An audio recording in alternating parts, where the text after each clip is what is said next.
ओम नमः शिवाय। शिवजी सदा सहाय। ओम नमः शिवाय। गुरुजी सदा सहाय। जय गुरुजी। शुक्राना गुरुजी। अनंती कोटि शुक्राना सभी संगत को जय गुरुजी। संगत जी, शिव महापुराण रुद्र संहिता भाग 5 का 42 अध्याय है। बहुत ध्यान से सभी संगत सुनेगी और शुक्राना जरूर करेगी। संगत जी, ये सेवा है और सेवा में सभी भागीदार बनेंगे। शुक्राना, क्योंकि संगत जी जब आप सेवा करेंगे तो ये आगे बढ़ेगा और संगत तक ये पहुँचेगा। शुक्राना। जय गुरु जी। शुक्राना गुरु जी। संगत जी, पाठ शुरू करती हूँ और बहुत ध्यान से सुनना। हिरण्याकश्यप शिशु की तपस्या और ब्रह्मा से वरदान पाकर उसका अत्याचार, नरसिंह द्वारा उसका वध और प्रहलाद को राज्य प्राप्ति।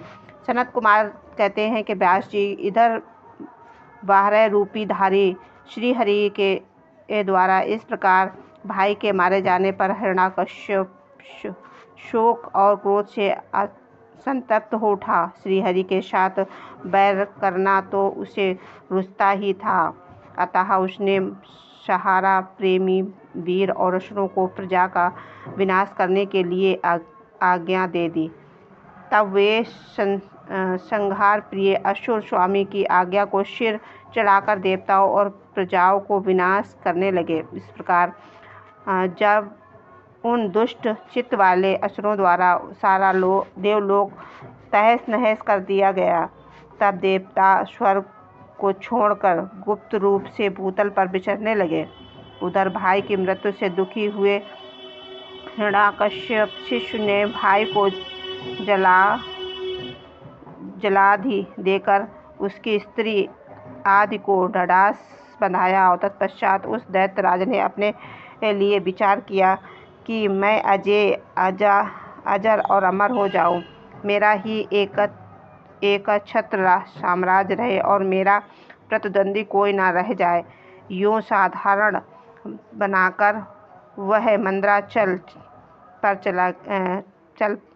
मंदराचल पर गया और वहां एक गुफा में अत्यंत घोर तपस्या करने लगा। उस समय वह पैर के अंगूठे के बल खड़ा था, उसकी भुजाएं ऊपर की ओर उठी थीं और दृष्टि आकाश की ओर लगी थी। उसकी तपस्या में संतप्त हो देवताओं का मुख विकृत हो उठा। वे स्वर्ग को छोड़कर ब्रह्मलोक को जा पहुँचे और उन्होंने ब्रह्मा से अपना दुखड़ा कह सुनाया। व्यास जी उस देवताओं के इस प्रकार कहने पर स्वयं शंभु, ब्रह्म, भृंगु, दक्ष आदि के साथ उस दैत्येश्वर के आश्रम पर गए। तब उसने अपने तप से संपूर्ण लोकों को संतप्त कर दिया था।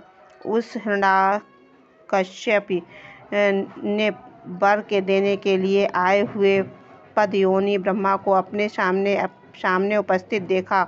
उधर पितामह ने भी उससे कहा कि वर मांग। तब जिसकी बुद्धि मोहित नहीं हुई थी, उस असुर ने विधाता की उस मधुर वाणी में सुनकर इस प्रकार कहा कि हिरण्याकश्यप बोले, ऐश्वर्यशाली प्रजापति पितामह, मैं चाहता हूँ कि स्वर्ग और भूतल, दिन में, रात में, ऊपर तथा अथवा नीचे, कहीं भी शस्त्र, शास्त्र, पाश, ब्रज, शंकु, वृक्ष, पर्वत, जल, अग्नि के रूप में शत्रु के प्रहार से देवता, दैत्य, मुनि, सिद्ध, किंबहुना आप द्वारा रचे हुए जीवों के हाथों मुझे कभी भी मृत्यु का भय ना हो।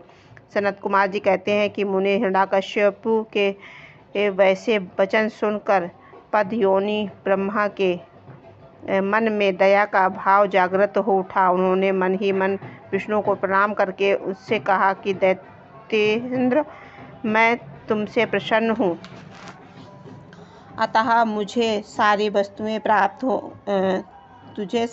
प्राप्त होंगी। तूने 96,000 वर्षों तक तप किया है, अब तेरी कामना पूर्ण हो चुकी है, अतः तप से विरक्त होकर उठ और दानवों के राज्य का उपभोग कर। ब्रह्मा की वाणी सुनकर हिरण्याकश्यप मुख प्रसन्नता से खिल उठा। इस प्रकार जब ब्रह्म पितामह ने उसे दानव राज्य पर अभिव्यक्त कर दिया, तब वह उन्मुक्त हो उठा और त्रिलोकी को नष्ट करने का विचार करने लगा। फिर तो उनमें संपूर्ण धर्मों का उच्छेद करके संग्राम में समस्त देवताओं को भी जीत लिया। तब देवता भागकर विष्णु के पास पहुँचे। वहाँ श्री हरि देवता और मुनियों के दुख गाथा सुनकर उन्हें आश्वासन दिया और शीघ्र ही उस दैत्य के वध करने का वचन किया।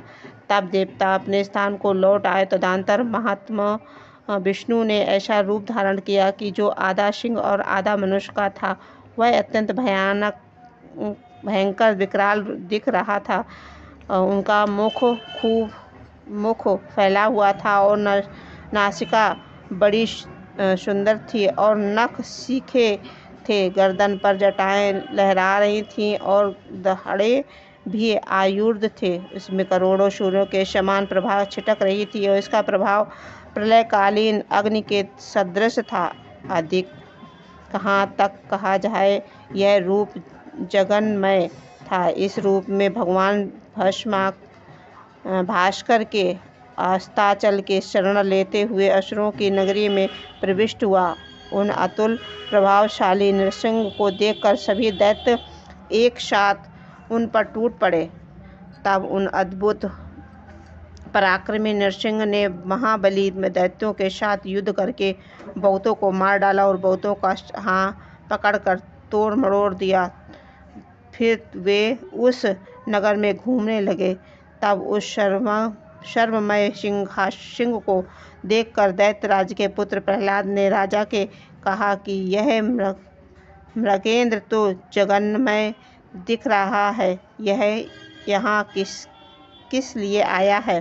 प्रहलाद ने पुनः कहा, पिताजी, मुझे तो ऐसा प्रतीत होता है कि ये भगवान अनंत हैं और नृसिंह का रूप धारण करके आपके नगर में प्रविष्ट हुए हैं, क्योंकि मुझे इनकी मूर्ति बड़ी विकराल दिख रही है। अतः आप युद्ध से हटकर इनकी शरण में जाइए। इनसे बढ़कर त्रिलोकी में दूसरा कोई योद्धा नहीं है।